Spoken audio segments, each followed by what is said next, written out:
আসসালামু আলাইকুম। নাইমা বলছি বিক্রমপুর থেকে। বাংলাদেশি ব্লগার মম নাইমা চ্যানেলে সবাইকে স্বাগতম।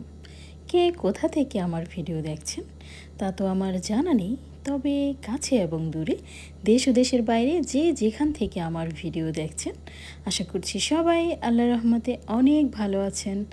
আমিও আলহামদুলিল্লাহ ভালো আছি। আজকের ভিডিওটা একদম ভোরবেলা থেকে শুরু করেছি। ফজর নামাজ আদায়ের পর ফজর নামাজের পরের যে আমলগুলো আছে বসে বসে সেগুলি করছিলাম। ফোন ঘাঁটতে ঘাঁটতে যখন যে আমলটা আমার চোখে পড়ে তখনই আমি সেটার সাথে সাথে এই খাতাটায় লিখে রাখি। অনেক সময় দেখা যায় যে কোন নামাজের পর কোন আমল অথবা মুখস্থ থাকে না, বড় বড় কিছু দোয়া থাকে যেগুলো মুখস্থ না, তো সেগুলো যদি এভাবে লিখে রাখা হয় তাহলে দেখা যায় ঠিকঠাক মতো সব নামাজের শেষেই আমলগুলো করা যায়। এই খাতাটার মধ্যে সব নামাজের শেষেই যা যা আমল আছে সেগুলো লেখা আছে, কিন্তু আমি তো সব নামাজের শেষের আমলগুলো সবসময় করতে পারি না। বেশিরভাগ এই ফজরের নামাজের পরে দেখা যায় অনেকটা সময় হাতে থাকে, তো সেই ফজর নামাজের শেষেই আসলে এই আমলগুলো বেশিরভাগ ক্ষেত্রে করা হয়। মাগরিবের নামাজের পরেও বেশ কিছু আমল আছে, তবে মাগরিবের নামাজের শেষে বেশিরভাগ ক্ষেত্রে সেগুলো করতে পারি না, কারণ মাগরিবের নামাজের শেষে বাচ্চাদের পড়াশোনা আরও বেশ কিছু সাংসারিক কাজ এসে যায়, তো তখন আর হয় না। এইদিকে দেখেন কিছুদিন বাড়ির বাইরে ছিলাম, এতেই আমার গাছগাছালির কি অবস্থা, মনে হচ্ছে প্রত্যেকটা গাছই মারা যাচ্ছে পানির অভাবে। আর কিছুদিন যাবৎ এত রোদ উঠছে, বৃষ্টি একদম হচ্ছে না বললেই চলে, তো এই কারণে গাছে ঠিকঠাক মতো পানি না পড়ায় প্রত্যেকটা গাছের অবস্থাই খুবই খারাপ। আসলে কোথাও বেড়াতে গেলে এই একটা সমস্যা, বাড়ি ফিরে দেখা যাবে একটা না একটা ক্ষতি হয়েই গেছে। ছাদের গাছগুলোর তো আরো খারাপ অবস্থা, কিছুদিন বাড়িতে না থাকায় এত বড় ক্ষতি হয়ে যাবে আমার আমি ভাবতেই পারিনি। আর এরপর তো কোথাও বেড়াতে গেলে বাড়ি ফিরে দেখা যাবে কাজ জমে আছে আকাশ সমান, এত এত নোংরা কাপড় জমে ছিল, আর সেগুলো কয়েকদিনে ধোয়া হয়েছে আর এই খাটের উপর জমেছে। কাপড় চোপড় ভাঁজ করা কেন যেন আমার একটা অলসতা কাজ করে, তো কিছু কিছু করেছি আবার কিছু কিছু রয়ে গেছে, আর যেগুলো ইস্ত্রিতে দিতে হবে সেগুলো আমি এখন একটু মোটামুটি ভাঁজ করে নিচ্ছি, এগুলো তার বেশি পরিপাটি করে ভাঁজ করার কোনো প্রয়োজন নেই। কক্সবাজার থেকে ফিরে আমরা ঢাকায় আরও 2 দিন ছিলাম, তো ময়লা কাপড় যেগুলো ছিল সেগুলো গুছিয়ে ব্যাগে করে আমি বাড়িতে পাঠিয়ে দিয়েছিলাম। তো বাড়িতে ফিরেই এসে দেখি ধোয়া কাপড় এইরকম খাটের উপর পাহাড় সমান হয়ে জমে আছে। কিছু কিছু ভাঁজ করে আমি আলমারিতে রেখেছি, আরও কিছু কিছু ভাঁজ করা হয়নি, আর যেগুলো আয়রন করতে হবে ওগুলো আমি এখন আলাদা করে ফেলছি। তারপরেও কিছু কিছু থেকে যাবে, কারণ সব এখন ভাঁজ করার সময় নেই, আমি এখন রান্না করতে যাব। আজকে আমার হাজব্যান্ডের জন্য রান্না করে তরকারি ঢাকাতে পাঠাতে হবে, তাই একদম সকাল সকালেই দুপুরের মতো রান্না বান্নার আয়োজন। মাঝে মাঝে আমাকে এরকম তরকারি রান্না করে ঢাকাতে পাঠাতে হয় আমার হাজব্যান্ডের জন্য। মাঝে মাঝে বলতে সপ্তাহে 2 থেকে 3 দিন পাঠাতে হয় এখন, আগে খুব একটা পাঠাতে হতো না, বাইরের খাবারই বেশি খেতেন। আবার ওনার দোকানের পাশে আমার খালামণির বাসা, ওখানে গিয়েও খেতেন। আমার খালামণি হচ্ছে অসুস্থ মানুষ, তো উনি এখন খুব একটা রান্নাবান্না করতে পারেন না, তো বেশিরভাগ রান্নাই আগে আমার খালাতো বোনেরা করতো, তো এখন আর খালাতো বোনেরা নেই, তো খালামণি একাই আছেন, তো একা খুব একটা রান্নাবান্না করতে পারেন না। এজন্য যদি আমার হাজব্যান্ড ওখানে খেতে যান তো একটু প্রেশার হয়ে যায় খালামণির জন্য, এজন্য আর উনি এখন যান না। আর আমার হাজব্যান্ডেরও চিকিৎসা নেওয়ার পর থেকে এখন প্রেশারটা খুবই বাড়তি, তো এজন্য দেখা যায় বাইরের খাবার খেলে প্রেশারটা আরও হাই হয়ে থাকে। এই জন্য বেশিরভাগ সময় ঘরের খাবারটা খাওয়াই বেটার হবে ওনার জন্য, এটা ভেবে আমি রান্না করে দিই। দেখা যায় একদিন রান্না করে দিলে 2 দিন খেতে পারে, একদিনেরটা ফ্রিজে রেখে দেয়, তো পরবর্তীতে যখন খাওয়ার প্রয়োজন পড়ে ফ্রিজ থেকে বের করে গরম করে তারপর খেয়ে নেন। তো আজকে আমি ইলিশ মাছ রান্না করছি বেগুন দিয়ে, আর হচ্ছে ঢ্যাঁড়স ভাজি। তো আমি ইলিশ মাছ আর বেগুন আগে ভেজে নিয়েছি, এরপর রান্না করব, আর ভাজার পর যে তেলটা আছে এখানেই আমি ঢেঁড়স ভাজি করে ফেলবো। বেশিরভাগ ক্ষেত্রে দেখা যায় মাছ ভাজার পরে যে তেলটা থাকে এটা আর খুব একটা কাজে লাগে না, এমনিতেই পড়ে থাকে, তারপর দেখা যায় ঢাকনা ঠিক মতো দেওয়া না থাকলে সে তেলটা নষ্ট হয়, আর ঢাকা থাকলেও 2-1 দিন পরে এটা থেকে কেমন যেন একটা গন্ধ আসে, আর সেটা দিয়ে পরবর্তীতে আর কিছুই করা যায় না। তো আজকে আমি এটাকে সাথে সাথেই কাজে লাগিয়ে ফেললাম। মাছ ভাজার তেল আর সাথে মাছের কিন্তু একটা ফ্লেভার আসবে, আর এটা দিয়ে আমি ঢেঁড়স ভাজি করে ফেলছি, এতে দেখা যাবে ঢেঁড়স ভাজিটাও খেতে টেস্টি হবে। ঢেঁড়স ভাজিটা হচ্ছে আমার মেয়ের খুব পছন্দ, এই কারণে আমি একটু বেশি পরিমাণেই করলাম। ইলিশ মাছের তরকারিও মোটামুটি একটু বেশি পরিমাণে রান্না করব, যেন আমার হাজবেন্ডকে দেওয়ার পরেও আমরা সকালে এবং দুপুরে খেতে পারি। রাতে অন্য কিছু দিয়ে চালিয়ে নেওয়া যাবে।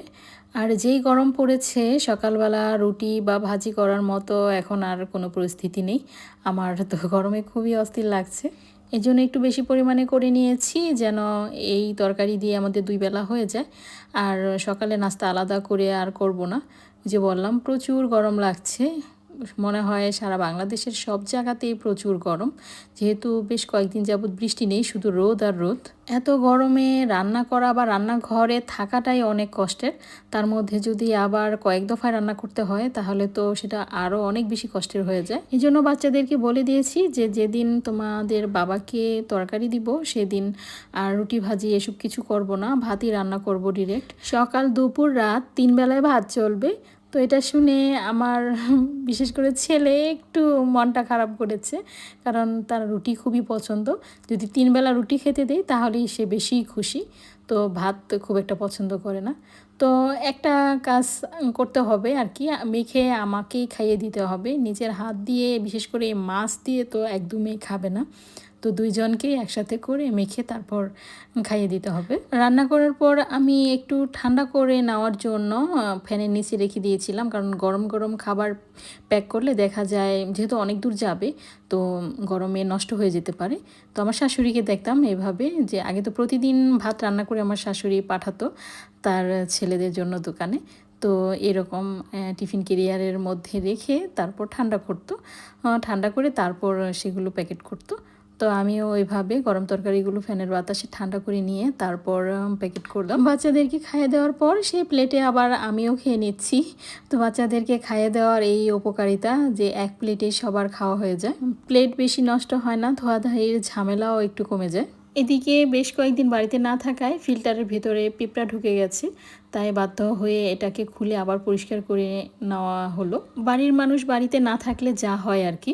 এই কয়দিন বাড়িতে নেই, সেই আমার ঘর দুয়ারের এই অবস্থা। আর যদি বেশি দিনের জন্য কোথাও চলে যাই তখন আমার এই ঘর সংসারের কি হবে সেটা ভাবতে আমার কেমন যেন লাগে। কয়েকদিন বাড়িতে ছিলাম না, এসে দেখি ঘর দূর গাছপালা সব কিছু কেমন যেন চুপসে গেছে। ছাদের গাছগুলো দেখে তো আমার একদম কান্না চলে আসছে, কিভাবে যে কি হলো, মানে এই কয়েকদিনের রোদে যে গাছগুলোর এই হাল হতে পারে আমি সেটা ভাবতেই পারিনি। আর ঘরে তো সব কিছু এলোমেলো হয়ে আছে। তো এক জায়গা থেকে আসলে আসলে সাথে সাথে আমি কেন যেন কাজ করতে পারি না, খুবই খারাপ লাগে, টায়ার্ড লাগে। তো আমি আস্তে আস্তে সব কিছু গুছিয়ে নিচ্ছি। যেগুলো একদম পরিষ্কার না করলেই নয়, যেগুলো পরিষ্কার না করলে চলবেই না, তো সেগুলোই আমি মোটামুটি একটু ক্লিন করে নিয়েছি। কাপড় চোপড় যে এত জমেছে যে ধোয়াই শেষ হচ্ছে না।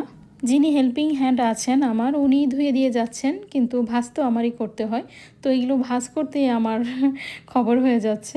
কোথাও যাওয়ার সময় তো ভালোই লাগে, কিন্তু ফিরলে দেখা যায় কি অবস্থা। তো এখন কাজের যে অবস্থা, মনে হচ্ছে কাজের পাহাড় জমে আছে, আর মনে হচ্ছে আয় আল্লাহ আমার বেড়াতে না গেলেই ভালো হতো। আর এইদিকে দেখেন আমার গাছগুলোর কি অবস্থা, প্রত্যেকটা গাছ মনে হচ্ছে মারা যাচ্ছে। আমারই ভুল হয়েছিল, আমি যদি কাউকে বলে যেতাম গাছগুলোকে পানি দিতে তাহলে আর এই অবস্থা দেখতে হতো না। মরিচ গাছগুলোতে যে কত মরিচ হয়েছিল আপনাদের সাথে কিন্তু আমি শেয়ারও করেছিলাম। এই গাছটাতে ভর্তি ছিল মরিচে, পাতার চেয়ে মরিচের সংখ্যাই বেশি ছিল। এখন দেখেন একদম মরে শেষ, এর আর কোনো অস্তিত্বই নেই। তো প্রত্যেকটা মরিচ গাছই মারা গেছে, দুই একটা একটু ভালো আছে।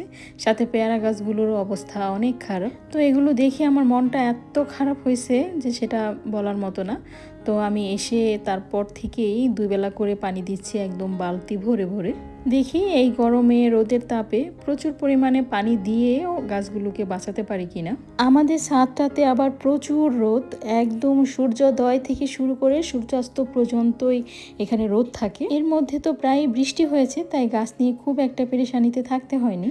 আপনারা সবাই আমার গাছগুলোর জন্য একটু দোয়া করবেন। আর ভিডিওটা ভালো লাগলে প্লিজ একটা লাইক দিতে ভুলবেন না। এ ধরনের আরও নতুন নতুন ভিডিও পেতে আমার চ্যানেলটাকে সাবস্ক্রাইবও করে রাখতে পারেন। আজ এই পর্যন্তই, সবাই অনেক ভালো থাকবেন, আমার জন্য দোয়া করবেন। আল্লাহ হাফেজ, আসসালামু আলাইকুম।